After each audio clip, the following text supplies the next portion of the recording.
as someone who has cosplayed as an able-bodied person and cosplays now as a wheelchair user, I think the most difficult part about making wheelchair-adapted costumes is simply the lack of resources.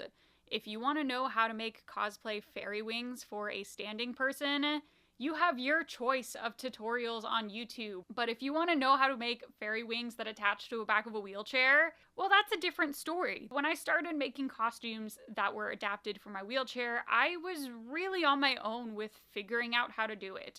On my very first pair of fairy wings, my elbows would hit the wings when I did sharp turns.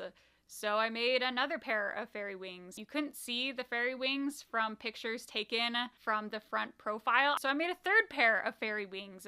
Looking at my adapted costumes, it may look like it was super easy to make and the design decisions were obvious, but that's just because you don't see all the failed prototypes and mistakes that it took to get there.